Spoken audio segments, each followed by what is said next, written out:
Good morning सभी को। जय मसीह की। प्रभु आप सभी को, परमेश्वर के प्रिय लोगों को आशीषित करे। आज के सुबह के समय आप सभी को पास्टर सिकंदर की तरफ से जय मसीह की। प्रभु आपको संभाले, नया दिन दिखाने के लिए प्रभु का धन्यवाद देते हैं कि आज के दिन आप मेरी आवाज़ को सुन पा रहे हैं। ये सारा श्रेय और ये सारी महिमा सिर्फ और सिर्फ प्रभु यीशु मसीह के नाम को हम देते हैं। आइए हम आज के मेडिटेशन को खुदा के वचन में से देखेंगे। जब हम देखते हैं दाऊद के बारे में, दाऊद की कहानी जैसे हम बाइबल में जब पढ़ते हैं तो वहाँ पे लिखा हुआ है कि दाऊद ने परमेश्वर के लिए बहुत बहुत बड़े काम किए। और जो दाऊद था वो परमेश्वर के दिल के नज़दीक का एक इंसान था, जो परमेश्वर के बहुत नज़दीक था। दाऊद एक ऐसा व्यक्ति था जिसने अपने बचपन में ही उसके दिल में एक खुदा के लिए बहुत बड़ी इज्जत थी। एक बहुत बड़ी इज्जत उसके दिल में थी शुरू से ही खुदा के लिए। आइए हम जब वचन में उसकी कहानी के बारे में हम देखते हैं कि कैसे उसने खुदा के नाम के लिए, खुदा के नाम को ज़िंदा रखने के लिए अपनी ज़िंदगी को दांव पे लगाया। आइए हम देखते हैं बाइबल में से जब हम पहला शमूएल उसका 17वां अध्याय पढ़ते हैं तो वहाँ पे दाऊद और गोलियत की कहानी को लिखा गया है। वहाँ पे उस कहानी को बताया गया है जिसके अनुसार ये सिद्ध होता है कि गोलियत एक बहुत बड़ा 9 फीट का एक बंदा, एक योद्धा आके इस्राएल को ललकारता है।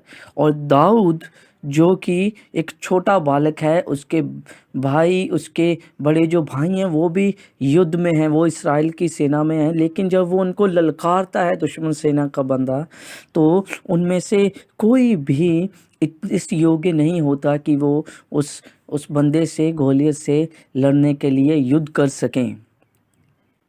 Even king Saul, he was unable to fight with David. वो भी सामर्थ्य नहीं था कि, उसका भी विश्वास इतना नहीं था कि वो जाके गोलायत से युद्ध करे।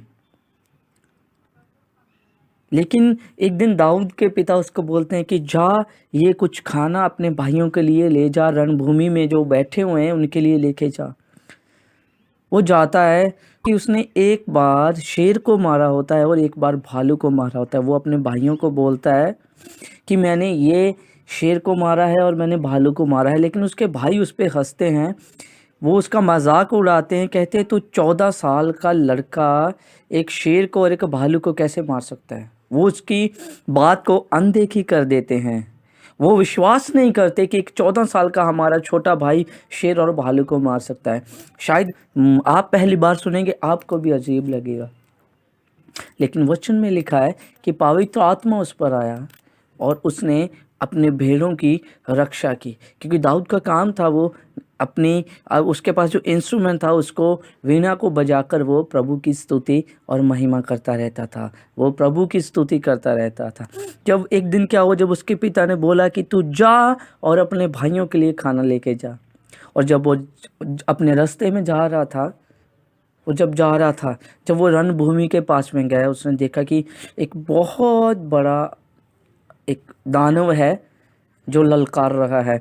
और वचन में लिखा है कि वो परमेश्वर को और दाऊद को और सभी सेना को बुरा बोल रहा था, उनको गालियां दे रहा था, उनको धिक्कार रहा था।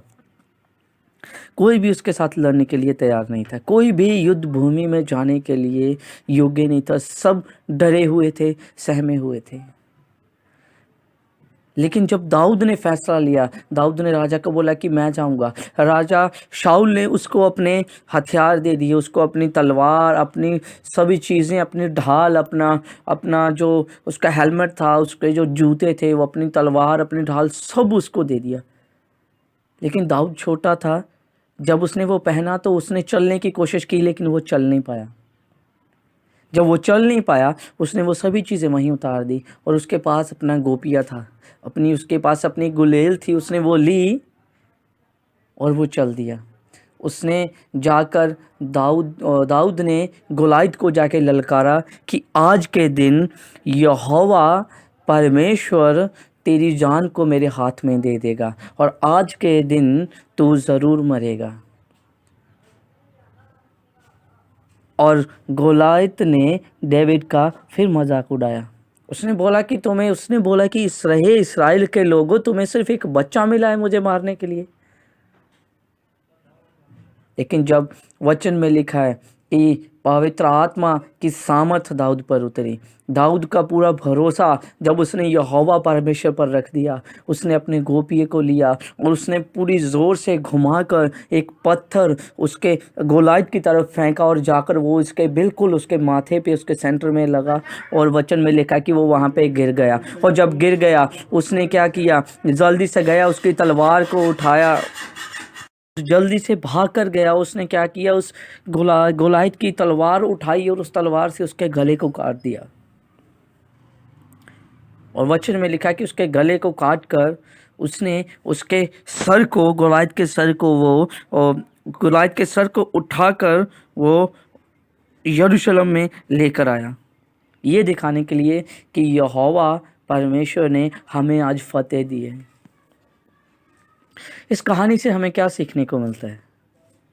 क्या सीखते हैं जब हम इस कहानी को पढ़ते हैं? ये कि यहोवा बहुत बड़े काम करता है। जी बिल्कुल करता है। कि यहोवा हमारे साथ रहता है। जी बिल्कुल हमारे साथ रहता है। या ये कि हमें यहोवा पे भरोसा करना चाहिए। बिल्कुल हमें भरोसा करना चाहिए। लेकिन मैं आपको एक बात बताना चाहता हूँ। क्या होता है जब आप अपनी सामर्थ से अपनी मुसीबतों का सामना अपनी सामर्थ से, अपने बल से करते हैं? बहुत सी ऐसी सिचुएशंस होती हैं जहाँ पे आपकी इंसानी जो आपका बल है, आपका बॉडी का जो स्ट्रेंथ है वो वीक पड़ जाता है। बहुत सी ऐसी सिचुएशंस होती हैं। There situation comes when you feel really weak in your body. Situation comes when you weak, really tired, and when you feel like you are already defeated. क्या होता है जब अपनी सामर्थ से काम करते हैं? किंग सॉल और दाऊद के भाई जो युद्ध में थे, सेना में थे, उन सब का भरोसा अपने बल पे था। लेकिन किसी के भरोसा यहोवा के नाम से किसी के पास भरोसा नहीं था। लेकिन क्या किया, हम देखते हैं कि जब किंग सॉल ने अपना सारा, उसके जो हथियार थे, उसके जो भी उसके पास युद्ध करने के लिए उसके जो हथियार थे, सभी दाऊद को दे दिए। लेकिन दाऊद चल नहीं पाया, वो गिर गया। आप सोच सकते हैं, किंग सॉल वो कम से कम लगभग वो 6 फीट के करीब थी उसकी हाइट के, साउल की, राजा की। लेकिन उसकी तलवार उठाकर भी दाऊद चल नहीं पाया। लेकिन जैसे ही पवित्र आत्मा की सामर्थ उस पर आई, उसने क्या किया, गोलायत की बड़ी सी तलवार उठाई और उस तलवार को उठाकर उसका गला काट दिया। ये कैसे हुआ? जो एक छोटी तलवार उठाकर नहीं चल पाया था, उसने इतने बड़े योद्धा की तलवार, इतनी वजनदार तलवार उठाई और उसका गला काट दिया। ये इंसानी बल से नहीं हुआ था, ये उसकी अपनी सामर्थ्य से नहीं हुआ था। ये सिर्फ और सिर्फ जीवते और जिंदा यहोवा परमेश्वर की सामर्थ्य से हुआ था। यहोवा परमेश्वर की जब सामर्थ्य उस पर उतरी, उसने सभी को, जब यहोवा परमेश्वर की सामर्थ्य उस पर उतरी, उसने हैरान कर दिया जब उसने तलवार उठाई और उसका गला काट दिया। हम क्या सीखते हैं इससे? आज की सुबह के समय हम क्या सीखते हैं खुदा के वचन से? बाइबल में लिखा है इस स्टोरी का, हमें आज के जीवन में हमें क्या सीखने को मिलता है? क्या यहोवा परमेश्वर आज हमें बताना चाहता है? क्या यहोवा परमेश्वर आज हमारे सामने प्रकट करना चाहता है? वो ये प्रकट करना चाहता है, हमें ये सिखाना चाहता है कि कुछ चीज़ें ऐसी हैं जो इंसानी शक्ति से बाहर हैं, लेकिन यहोवा परमेश्वर जब हमारे साथ होता है तो हम उस पर फतेह पा सकते हैं। आज हम सब के जीवन में, आपके जीवन में, मेरे जीवन में कोई ना कोई हमारी एक प्रॉब्लम है, एक ऐसी परेशानी है, एक ऐसी दुविधा है जो उस बड़े से दैत्य की तरह हमारे जीवन में खड़ी हो जाती है। हर रोज़ हमारी ज़िंदगी में ऐसी ऐसी चुनौतियाँ आती हैं जो हमें लगती हैं कि ये बिल्कुल गोलायत की तरह बहुत बड़ी हैं। इसी खुदा के बंदे ने गाया है कि ये मत कहो खुदा से कि मेरी मुश्किलें बड़ी हैं, लेकिन मुश्किलों से ज़रूर ये कह दो कि मेरा ज़िंदा यहोवा वो बहुत बड़ा है। और जब ऐसी चुनौतियां हर रोज़ आती हैं तो याद रखिए, मैं आज के दिन आपको बताना चाहता हूँ खुदा के वचन में से कि आप हमेशा अगर यहोवा को साथ लेकर अगर आप अपनी लड़ाइयों को लड़ेंगे तो भी आप बिल्कुल 100% यहोवा परमेश्वर आपको फ़तेहमंद बनाएगा। जब यहोवा के नाम से आप, जब उसकी मदद से, जब उसके नाम से, उसके अनुग्रह से, उसकी कृपा पर होगी, जब आप उसके साथ बने रहोगे, अगर फिर आप जाओगे तो आप अपनी सारी परिस्थितियों को बदल सकते हैं, अपने बल से नहीं।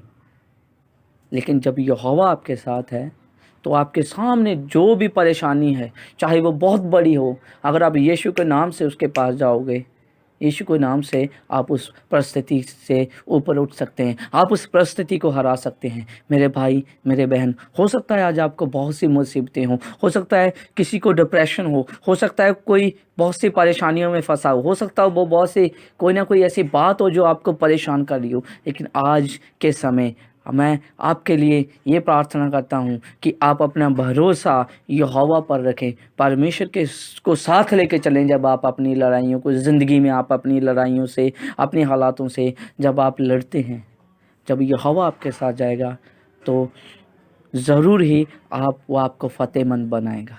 प्रभु आज के वचन के द्वारा आप सबको आशीषित करे। आप पास्टर सिकंदर के लिए, LFG चर्च के लिए दुआ करते रहिए। सबको जय मसीह की।